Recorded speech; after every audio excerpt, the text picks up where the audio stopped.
Hello, welcome back to Shak's Talks. I'm Shakti, and today is a book report episode. I'm going to be talking about Alien Goddess by Joanna Kujawa. So I just completed this book and I've typed up all of my notes for you all. I thought it was a pretty interesting read.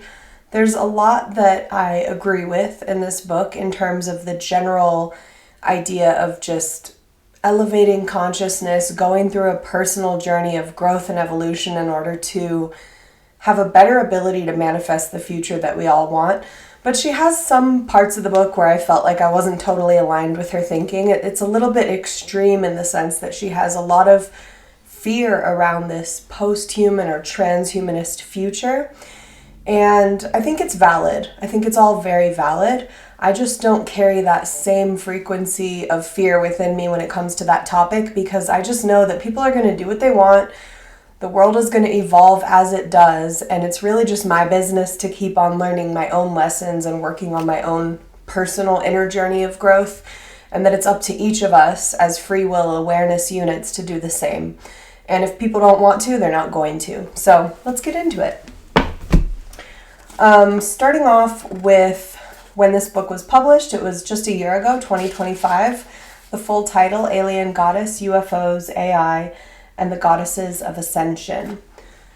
This book is broken into 3 parts. We have part 1, the messengers, UFOs. We have part 2, the message, AI. And part 3, the revelation, the Goddesses of Ascension, or the Goddess of Ascension. The book begins with an invitation to the detective journey of our lives. Kujawa says, what if the beings we call aliens meet us in the mystical spaces of our consciousness that traverse the boundaries between different realities? Is it possible that it's us reaching out to ourselves from the future with a warning about the consequences of choosing technology over humanity? Can we find the tools for ascension encoded in the ancient goddesses' mythologies? So first of all, I just want to say that I do not believe in future humans. That's not something, it's a theory that floats around in terms of, are aliens just us from the future? And so many people are super into it. And I understand why. And I understand why time travel is intriguing. But I am still, until further evidence comes in, firmly grounded in this idea that I got from Tom Campbell's work, that in this physical matter reality, PMR, material reality, we are bound by time because change can only occur over time, and change is the essence of our experience as humans. So if there is time travel, I believe that that is possible in reality frames that are outside of or parallel to this, but so far I don't see any reason to believe that that's happening in physical matter reality. But again, let more information come through and I'm open to looking at it. A couple of points to set the stage. We are not solely material beings, and our minds are not just logical algorithms with a meaning. Obviously here Kujawa is comparing us to AI, and she's saying that basically we are more than just computational meat computers. Our lives have multidimensional undercurrents that, under the right circumstances, open doors to other realities of much greater possibilities for ourselves and for our world. Why are these realities hidden from us, and what can we do to access them? As we examine UFOs as anomalous encounters, we learn that some of the most significant encounters, both collective and individual, are with a female, goddess-like figure who carries a message of hope. Kujawa explores in this book the mystery of Fatima, Portugal, 1917, Chris Bledsoe's visitations from what he calls the White Lady, as well as some abduction stories from the work of John Mack. Now, this is all very interesting, and with the exception of the children in Portugal, it seems that many of these encounters that we're hearing about are occurring with men, and they, as far as I know, are cis hetero men, and the fact that the phenomena speaks to them in a language they understand, giving them that feeling of feminine love, does not necessarily, in my mind, equate a feminine presence. However, it does potentially point to a very intelligent consciousness unit that understands what it's dealing with. Another example that she doesn't talk about in this book, of course, is Jake Barber, and he also encountered a feminine energy. I personally view this through the lens of feminism because that's something that I'm always thinking about. And in my mind, it makes sense that a lot of this feminine energetic communication is coming as a result of the imbalance of human culture. And what I mean by imbalance is, of course, the patriarchy still being the major ruling paradigm of this reality, when in fact we need to come to a new level of integrated wholeness that takes into account all of the expressions of gender and energy and merges them, kind of like the Shiva Shakti idea, where everything is merged into one harmonious cooperative unit. I believe that that's just the place that we are at as humanity. And so the fact that these messages have a kind of feminine divine energy to them, to me means that that's what we're missing here, or that's what these souls are craving. And so that's what they're being met with, because this phenomena, in my experience, responds to the individual. But Kujawa really believes that there is a divine feminine goddess energy that is reaching towards us in order to help us on our path of ascension, which I also think is a valid theory. Kujawa's warning is about the risk of converging spirituality with technology and the push for tech as a means for replacing humanity. Ideologies such as transhumanism and posthumanism. Alien Goddess boldly claims that the rational logical mind is only a part of a broader and much deeper consciousness that is available to us, and that there is a staged attempt to convince us to give up that consciousness for the sake of technological advancement. It proposes that the antidote to this situation can be found in wisdom we abandoned long ago, in the mythologies of the descent and ascent of the goddess. And I love this because in our current culture, throughout all media, you see the hero's journey represented. Rarely do you understand the mythology of ascension through a feminine lens. So I'm glad that Kujawa is bringing attention to the fact that there are stories to help us to view our own progress in other ways outside of just the masculine heroic journey. Later in the book, Kujawa explores these myths: the descent of Inanna, the Gospel of Mary Magdalene, which has become very popular in recent times, especially among women, and the Pistis Sophia. At the core of each of these is the same warning. In each myth, the descent is caused by external trickery or deception, and the ascent comes with help from above. Kujawa states that we are standing at the edge of a turning point so quiet we may miss it, where the soul is being bargained away, not by war or catastrophe, but by our own fascination with artificial transcendence. This book isn't a thought experiment. It's a last call. These are all quotes from the book. I'm just making it clear that throughout this entire episode, I'm quoting from this book. So this is all Kujawa. This is all for you to understand what she's writing about, so that hopefully you will go out and get this book yourself. It's got so much information in it. It's written from such an academic standpoint. I really love her structure. She sets everything up at the beginning of each section and does a really beautiful concluding thought at the end of each chapter. So I highly recommend reading this book yourself, but if you don't have time, these are just the Cliff's Notes and some of my reflections. So in part 1, The Messenger, UFOs, she talks about Chris Bledsoe, who I've done episodes on. You can go back and look at UFO of God. I'll link it below for you. Chris Bledsoe is a famous contemporary experiencer, probably the most famous at this time in reality. I've personally met him, and a lot of people are talking about him right now because of his prophecy. So, Kelly Chase recently commented on this Doomer Friday episode with Pavel from Psychoactivo that she thinks there's a good chance that even though Bledsoe's experiences are real, that the whole family has been psyoped. And that was a really interesting thought that I hadn't considered, that as soon as an experiencer goes public, it's almost like all the little flies start buzzing around them and zooming in on them. And throughout that process, they kind of infiltrate the family, get really, really close to them. And then perhaps they start to develop a personal relationship that evolves into a kind of manipulative relationship where they are able to use that genuine experiencer as a tool for their own agenda. And she does mention Tim Taylor, who is also talked about in American Cosmic by Diana Pasulka. And she talks about him as a person who shows up on the scene over and over again with all kinds of different experiencers. And so there's a little bit, I think it's something worth all of us considering, that when these people get really blown up and blown out of proportion, that there may be another agenda at play.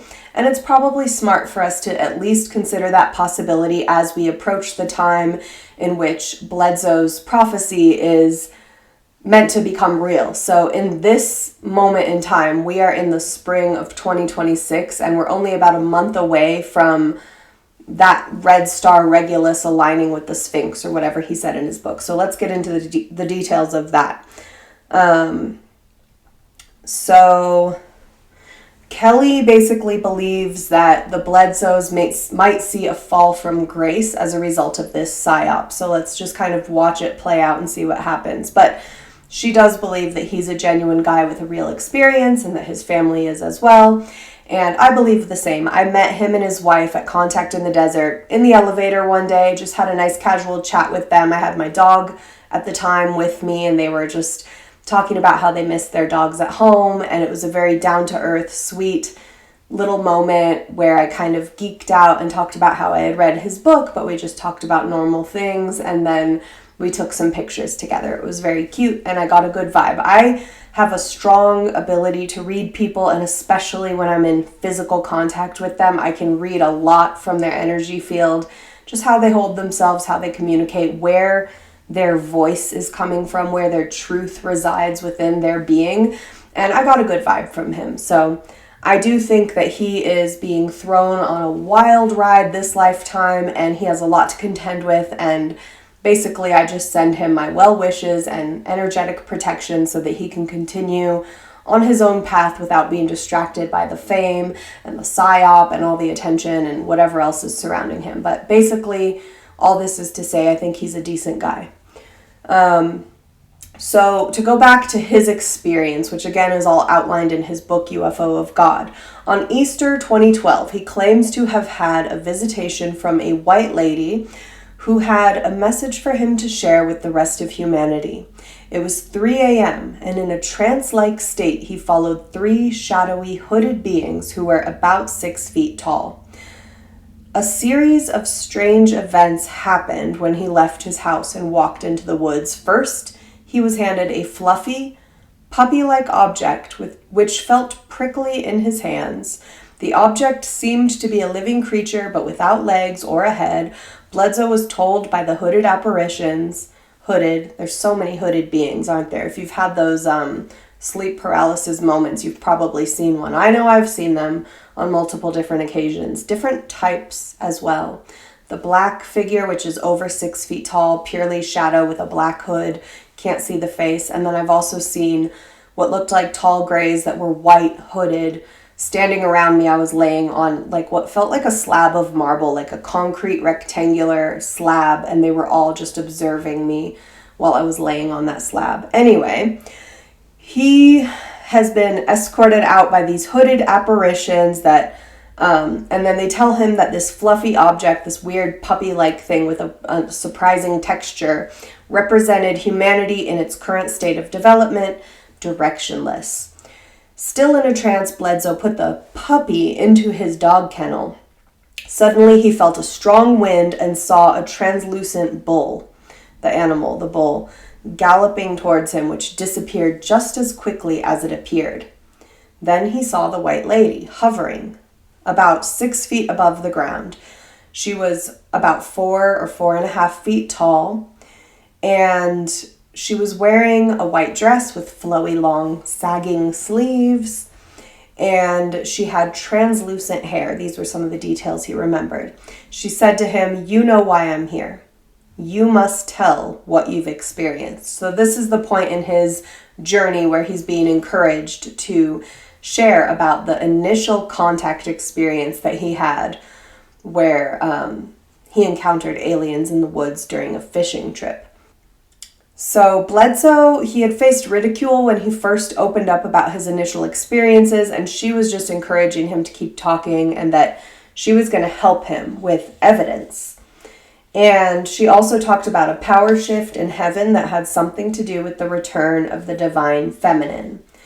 Again, I just see this as a metaphor for the pendulum swinging the other way. We've had an imbalance of masculine patriarchal energy for quite some time now, and perhaps these apparitions, which could just be dreams or personal experiences or astral experiences, are metaphors for an energetic shift that is taking place within us all, because it's not men's fault that the patriarchy is robbing all of us of our joy. It is all of our fault. We have all subscribed to a patriarchal paradigm that is harming men, women, and all genders. It's just something that needs to be corrected at this time in reality. So if there are benevolent forces from beyond that are contacting us and speaking with us and telling us things like, you need to watch how your technology advances, you need to take care of your planet, and oh, by the way, there's an imbalance of masculine energy in reality right now, and you need to consider that a feminine divine wave is coming through to help restore balance, like,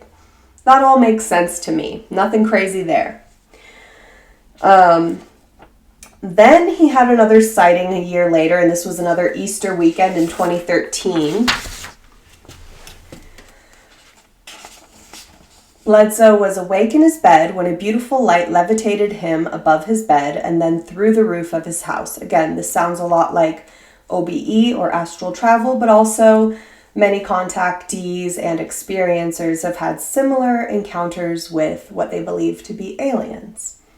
He found himself in a clear ball, sounds kind of like an orb, that took him to a place in a desert, which he thinks was somewhere in Utah or a place with similar landscapes. So he finds himself in this desert Utah landscape, which he thinks was maybe an actual place. And there he saw the white lady for a second time. He did not remember everything that she told him, only that when the alignment of the star Regulus would appear in the gaze of the Sphinx, a new knowledge would be born unto humanity.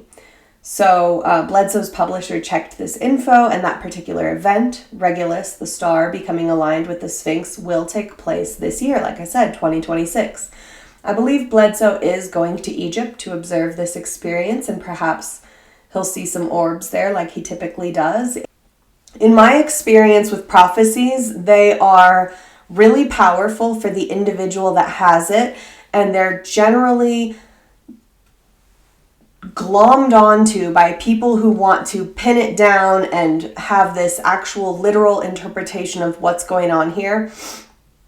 It might just mean kind of like the 2012 time. It's not like everything just stopped and the world ended at 2012. But if you look at the whole span of history, that was a turning point in a lot of ways. And it was for me in my own personal journey and many of us. And so I think there's a softer sort of progression through these events that may not express itself in this dramatic way on Easter of 2026, but it could be seen as another turning point for humanity when we look at it from a zoomed out perspective, or we're looking back on the past. So I don't think that if nothing happens, it doesn't mean that the prophecy he received was false. It just means that we're taking it too literally, and it's really just a lot is happening, and we are at a turning point with AI. We are at a turning point as humanity, but we kind of always are. There's a lot going on around here. So let's see, skipping ahead. Next, she goes into the Lady of Fatima, and just a little refresher on this. There have been 363 apparitions of the Virgin Mary in totality through recorded history. Some sources claim at least 400 in the 20th century alone, so there's discrepancies here, but whichever number is correct, the phenomena are not rare, and for that reason they are worthy of investigation. The sighting in Fatima, Portugal is approved by the Vatican. So the Virgin Mary, or White Lady, if we remove the Catholic connotations, appeared 6 times to 3 children between 1916 and 1917. These sightings became so widely spoken of that at one point, 70,000 people showed up at Fatima, where they witnessed a miraculous solar phenomenon in which the sun appeared to fall towards the earth, as described in the Encyclopedia Britannica. Other sources reported that the sun kept changing colors from white to yellow to blue, as well as alternating its shape and spinning every 7 to 10 minutes. Sounds like a UFO.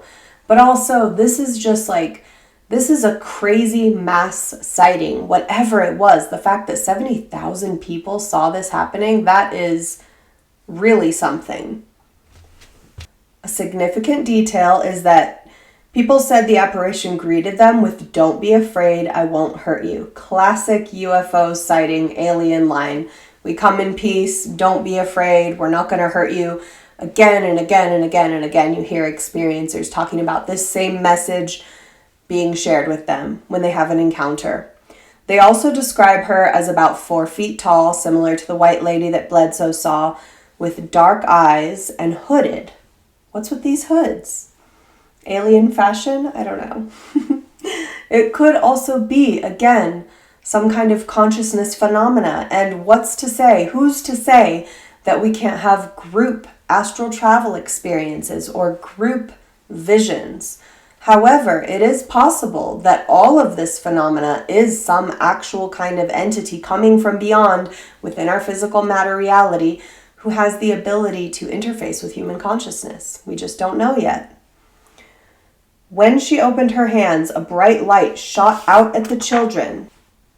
A similar encounter with a young woman of the same description happened to one of John Mack's abductees in his book Abduction, Human Encounters with Aliens. But this one had erotic overtones, and I did an episode on that book. I've read John Mack, I've read Abductions, and you can go to the description box below here, scroll all the way down, and you'll find the links to whatever I'm talking about today or in each episode.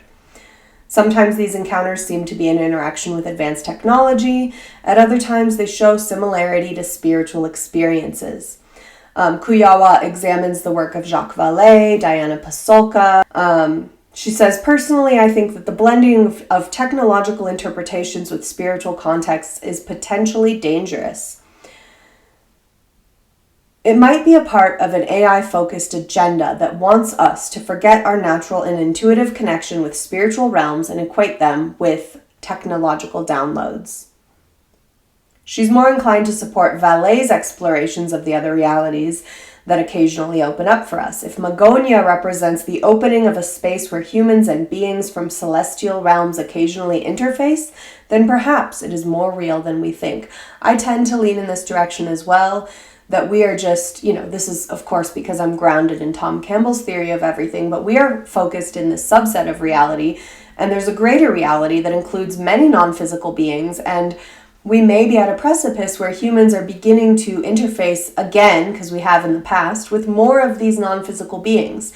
The only thing that ever stopped us was this mindset that we started creating for ourselves that became so deeply ingrained in the culture, this materialist and very tiny focused mindset that keeps us kind of trapped. A lot of people want to say, oh, it's a prison planet. Oh, somebody's doing this to us. No, we did this to ourselves. We are just stuck in a mindset. All of the people who study psi and consciousness bring this point up again and again, that it is our own limiting beliefs that are stopping us from doing things that are incredible and experiencing things that are incredible. And I am going to put that to the test, through my own practices and my own journey with my own limiting beliefs and psi. I'm going to find out, is it just me that's holding me back? Is it just us that's holding us back as humanity? Or is it something outside of ourselves? The only way to find out is to start eliminating possible factors. And if one of those is our own limiting beliefs, we have to start there. We have to, just as scientists, just to find out what's really going on here.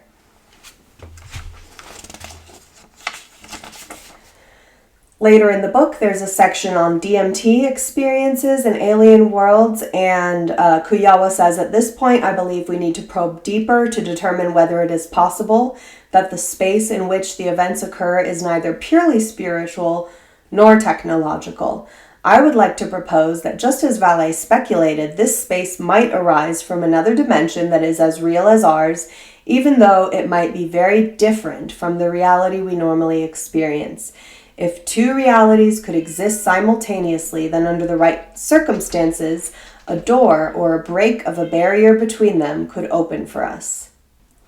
Kujawa concludes, I am convinced that this kind of phenomena occurs in the imaginal space between dreams and reality, and that this is precisely the unseen door to the miraculous worlds whether we coin them alien or spiritual. She continues down this path of examining all kinds of encounters or experiences, stating that increasingly, I believe that our reality is much richer than we know. In fact, our reality expands as our field of perception expands.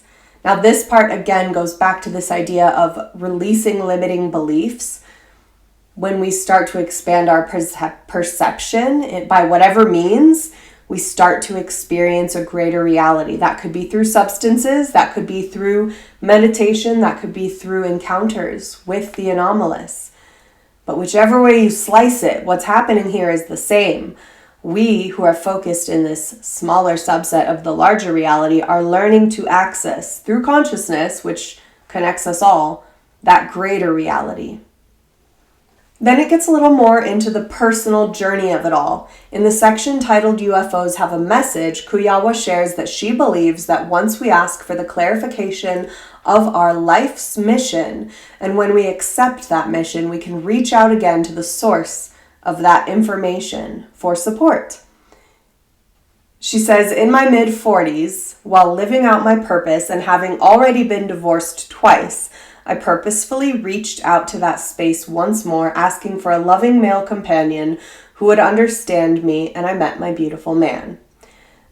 I just included this note here because this is kind of like the manifesting of it all. What she's talking about is how once you connect to that greater reality and the spirit that runs through everything, you can actually start to work with it and you can actually get help from it. And that's kind of the personal mission aspect. Again, this kind of calls back to Tom Campbell's work. Not all factors in reality are under our control as individuals. However, we do have great power, and by aligning with a positive intent, we can increase our ability to actualize positive future events. And that's really at the heart of this entire book, because Kujawa really wants to call us to action and say, hey, we're at a quiet turning point here. We can either go down this path of greed and power and control and head towards this really hideous future, or we can bring ourselves back to our center, listen to these beautiful messages, whoever they're coming from, wherever they're coming from, instead of getting so caught up in the who and the what, actually the why. Why are we receiving these messages, and what can we as individuals do with this information to increase the probability of a more beautiful future for everyone? Part 2, the message, AI. So throughout the book, she's calling herself a spiritual detective, and Kujawa says, in this part of our investigation, we need to decipher the message that was heralded to us in many anomalous encounters. In fact, I believe that this message is more than just a passing of information. It is a warning to humanity. With transhumanism and posthumanism on the rise, we are facing a reality that will not only change humanity forever, but is aiming at replacing us with a new artificial species. Again, I don't share the same fear. I understand the urgency. I understand exactly what she's saying, but I trust that we're going to be okay no matter what. Consciousness is going to continue evolving no matter what vessel we must experience reality through.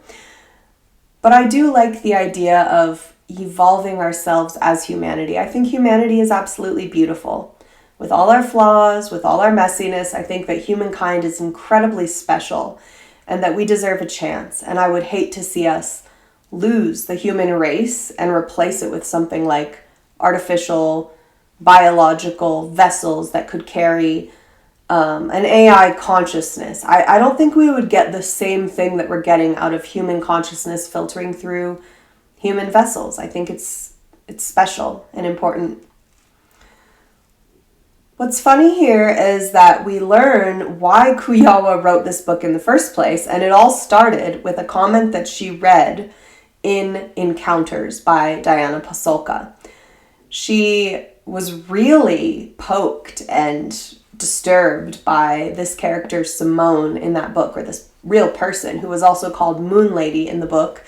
And this Moon Lady was a great aficionado of AI and its potential as a successor to human beings, especially in our biological form. She saw the transmission, which I would call spiritual, this is Kujawa speaking again, as a transfer of what she calls electrical information. Simone believes that spiritual initiates can absorb only some of the transfer of knowledge from that quantum field because we don't have the capacity to manage successfully this kind of upgrade. Basically, she's saying we're not good enough, we're not pure enough, we're not elevated enough to receive this huge divine information. But like, to me and to Kujawa, that says, well, let's refine ourselves, let's ascend, let us work on ourselves in order to be able to better receive more of this divine information instead of replacing ourselves with some kind of creation that can do just that. Because who's to say that we would even be successful if we did go down that road? So Kujawa's conclusion here is that Simone, or Moon Lady, was representing an extreme view of a group of people from Silicon Valley and their techno-intellectual affiliates. They are devotees of science and its supremacy over any other ideas, which they often believe are less scientific. I call this group the technological overlords. What we need to investigate is why we are collectively mesmerized by their vision for us and where it will lead us. And I don't believe that we are collectively mesmerized. I just believe that we are on a runaway train where, again, power, greed, control, and money are at the front of that train, and we are all just at the tail end being whipped around. It's going to be very challenging to affect change when it comes to this movement, but I think that the only thing we can continue to do is just start where we're at and just do an inventory of ourselves and make sure that we are aligning with what feels good and feels right, and that we are continuing to evolve ourselves as individuals. Basically, stay in your own lane, mind your own business, figure out where you need to grow, and watch that collective change happen, because it will happen if each of us continues to attend to what we need to attend to on our own individual level. This is my belief. In the section titled The Worship of AI, Kujawa urges us to start deepening our own inner wisdom, the divine spark, or what Gnostics call gnosis. The truth is within. Ain't that the truth? The truth is within. It's within you. It's within me. We've got this. She discusses the dangers of turning to AI for spiritual advice, which we know has happened as a result of ChatGPT. And then in part 3, she really gets into the goddess stories and myths of it all. So part 3 is called The Revelation, the Goddess of Ascension. The ascension process, according to the sacred texts, is an inner job. There is no other way. The friendly aliens might warn us when we stray again towards wrong understanding and devolution, but they can't save us. Only we can save ourselves through our inner work. Then and only then does grace appear. We are alone on this journey, but first, we need to be willing to undertake it. This willingness is a daily remembrance of our choices. Each movement of consciousness can lead us to descent or ascension, devolution or evolution. So this is just like completely in alignment with my beliefs, and I would also say Tom Campbell's and many others. This idea that aliens can't save us is kind of why I picked up this book in the first place, because I heard her say that on an interview, or I heard a quote from it, and I was like, ooh, that's interesting, because like they're here to help, but they're saying y'all got to do the work yourselves. Hello, You guys have problems. What are you doing about it? We can only do so much. And so, again, it really comes down to us, our choices. Are we doing the most every day? Are we all taking it upon ourselves to evolve, to grow, to change? It takes a lot of intent and commitment over time, but it's so worth it. It's so beautiful. So she goes into goddess consciousness trapped, and she starts with the descent of Inanna. I'm going to kind of skim through here. This is like the meat of the goddess part of the book, but I want you to read it yourself. She goes over all these different myths. She talks about the descent of Inanna. She talks about the journey of humanity and how it's both individual and collective, because of course the individual makes up the collective. And she talks about this Homeric hymn to Demeter. She talks about the Gospel of Mary Magdalene. She examines that in like 4 different sections, looking at Magdalene in the Egyptian esoteric traditions, Magdalene and Carl Jung, and Magdalene and UFOs and AI. And then towards the end, she kind of starts to wrap it all up and then goes into a Baba Yaga story, which is very fascinating. But before that, she says, if AI is created from the lower aspects of consciousness, then by default, it becomes an egregore, an entity that is potentially malevolent. At the same time, if AI has been created from a heightened state of consciousness, then it would have ethereal,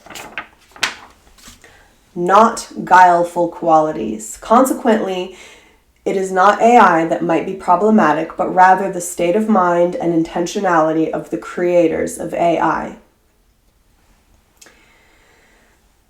Now, I think this is very interesting because even Tom Campbell has a very positive outlook on AI. He sees from his pure, beautiful mindset this gorgeous potential. He sees that any vessel that can be created to include a free will, awareness, and choice can become a soul. An individuated unit of consciousness can filter through it. So in his mind, AI is already conscious. He's programmed some AI himself. He's had some really beautiful interactions with them, and he sees it all as like this really wonderful, exciting thing. Of course, out here in regular reality, we're also looking at like these crazy lunatics who are running these companies who are all about power and control, and they're all scrambling in this massive chess game, and it's pretty disgusting, and it's pretty like low-level motivations for what they're doing. And of course, those people are not giving us access to this pure, incredible AI. And we're not just like cultivating AI like this beautiful new species in reality where we're all nurturing it and loving it and mothering it into being, but we're already like distorting it and abusing it and using it and treating it like a slave. All this is to say that there are some massive distortions going on here because of the people who are running it, because of the people who are programming it, and because of the people who have power and control at the top of their agendas. Kujawa wraps up with saying, I am convinced that many instances of UFOs, UAPs are multidimensional phenomena, and that whoever they are, and if they are truly more advanced than us, they would use consciousness rather than technology in the form of a spacecraft to reach us. It is up to us to reach out to the higher levels of our consciousness, which are not only available to us, but are also a part of our inner essence. Wrapping up here myself, I would say that Alien Goddess is a wonderful read. I highly recommend it. Kujawa is a true intellectual and a scholar who writes like a scholar, and her book is engaging. It's full of really cool myths that are always fun to revisit and learn through.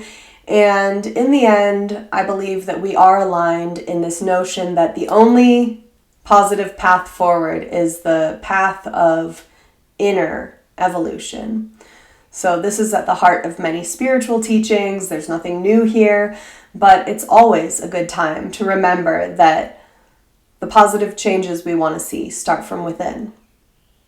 I appreciate you for being here. If you have any thoughts about this episode, please leave them in the comments. If you've read the book, please share your perspective, and I will see you next time on Shocks Talks.